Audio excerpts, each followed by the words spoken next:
25 years after Brian Jones' death, a new twist was added to his controversial story.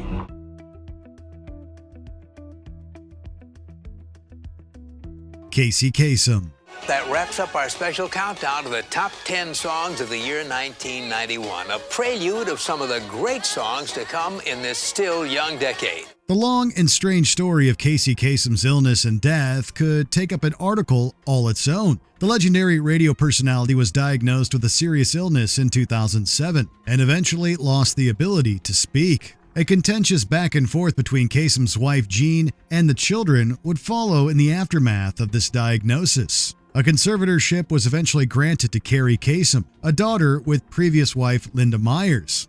We had 3 doctors come in and say, this is futile, your father's dying, his organs are shutting down, he can no longer digest food. More arguments over visitation rights would follow. While the DJ's wife Jean moved Kasem from California to Washington State without any notification. Finally, the Kasem children sued Jean for wrongful death and elder abuse, later settling these suits. Jean waited 6 whole months to inter her husband's body in Oslo, Norway. I'm going to bring my father back to the United States of America where he belongs. Bobby Fuller.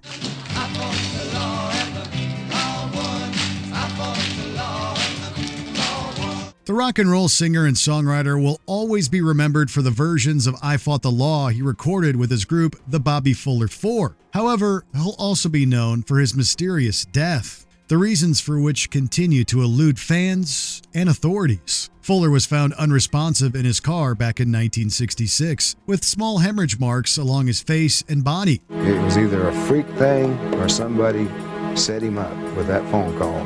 I can't think of any other reason why somebody called him at 2 in the morning and he left. Initial reports pointed to self-destruction as the cause of Fuller's death, yet conspiracies continued to abound as to whether or not this was true or a cover-up. Years after his death, the cause was changed to accident, suggesting there's more here than meets the eye. He knew what his goals were, and I think nothing would have stopped him. Barbara Colby. I'm about to offer you a job.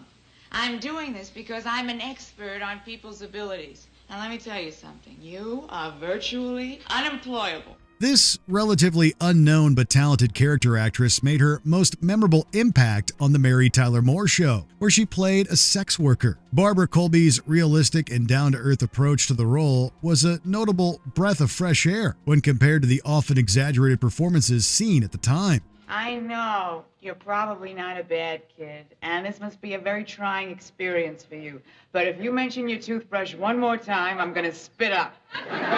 This perhaps spoke to Colby's dedication to improving her craft, as evidenced by her frequent visits to city acting classes. However, it was outside one of these very classes where Colby was gunned down in a shooting that's yet to be solved. Reports suggest that the actress didn't know her attackers, yet she also wasn't robbed. Could this have been a completely random incident, or was she targeted? The dog's a lousy model.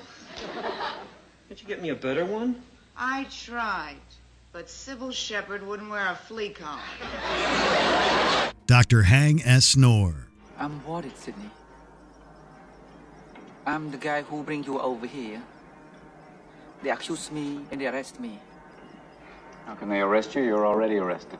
This Cambodian physician wasn't a trained actor prior to his Academy Award-winning performance in 1984's The Killing Fields. Yet it was Dr. Heng S. Noor's experience living under the real-life Khmer Rouge regime of Pol Pot that made his performance so compelling.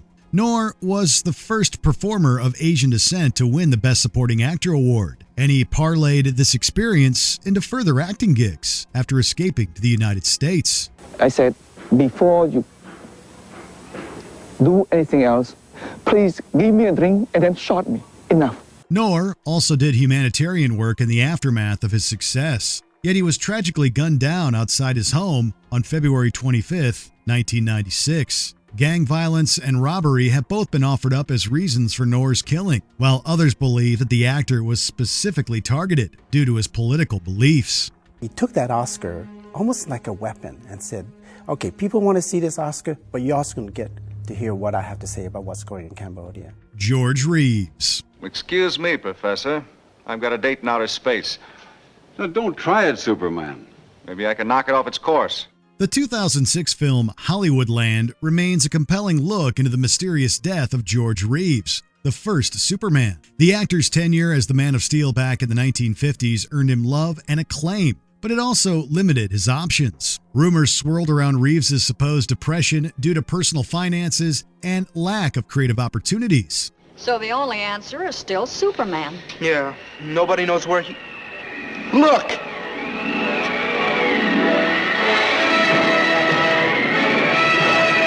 Reeves died of a gunshot wound on June 16, 1959, yet there was an argument as to whether or not the wound was self-inflicted. The crime scene investigation was messy as well, thanks to the handling of bullet and fingerprint evidence that could have potentially shifted Reeves' cause of death away from self-destruction. The fact that Reeves' demise occurred during a house party also resulted in conflicting statements from guests.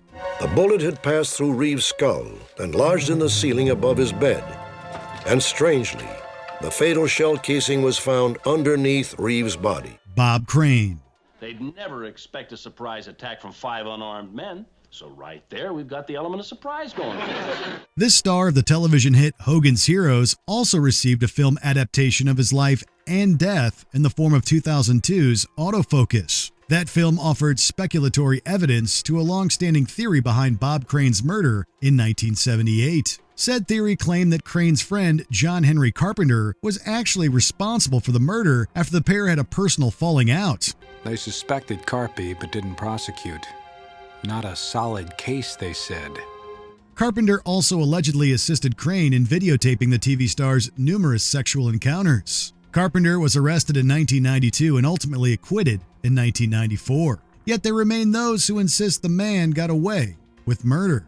DNA was a big factor, because if there would have been DNA on that car door of Bob Crane, I can guarantee that John Carpenter would have been found guilty. Brian Jones. I was raised by toothless bearded hands. The Rolling Stones are a rock and roll institution, so much so that many fans forget the tragic death of a man often called the founder of the group. The guitarist and songwriter was found in his pool, drowned at the young age of 27 back in July 1969. Just 3 weeks after he was sacked from the Rolling Stones, on the 2nd of July 1969, Brian Jones was found dead at the bottom of his swimming pool. Yet there are many that claim Jones was murdered. One consistent theory was that Jones was murdered over a financial dispute with a local construction worker, Frank Thorogood. The 2005 biopic dramatization Stoned leaned into this theory, while the official statement at the time of Jones's demise remains death by misadventure.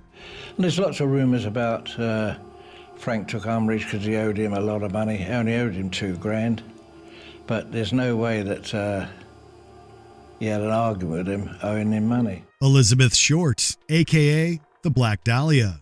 Ear-to-ear facial lacerations, disembowelment.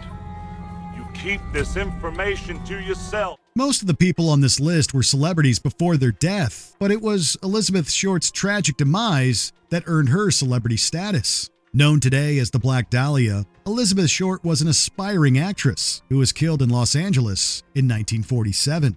Her murder is remembered today for its shocking violence, with Short's nude body grotesquely posed, mutilated, and drained of blood. The surgical precision of her wounds intrigued law enforcement, yet the wealth of misinformation and tabloid titillation regarding the case impeded their investigations. There were also instances of police ineptitude, such as when a prime suspect, embalming assistant Leslie Dillon, was held against his will and not given the right to an attorney. The case remains unsolved.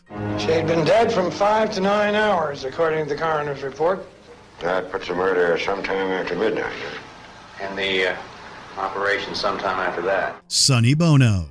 I intercepted a pass. Yeah? And I ran for 95 yards. 95 yards, Cher. What do you think of that? A little bull goes a long way. This prolific songwriter and musician didn't stop working after his personal and professional relationship with former wife Cher came to an end. Sonny Bono continued to write, record, and perform music, and even transitioned successfully into the world of politics. A successful bid for mayor of Palm Springs turned into a turn in the United States Congress, where Bono served in the House of Representatives. I think it's time for people like me to become politicians. I think we need more people that are in the mainstream and less people that are in an ivory tower. Bono tragically died in 1998 after hitting a tree while skiing, and it was the behavior of his fourth wife, Mary, that raised eyebrows. Bono's widow, an eventual winner of his congressional seat, insisted that dependence upon prescription medication led to his death. This was not consistent with toxicology reports, which uncovered no evidence to support her opinion. Investigators say there was no immediate evidence of drugs or alcohol. Meanwhile, family and friends will now have to push through their grief to prepare for Sonny's funeral. Natalie Wood. Why do you still see him?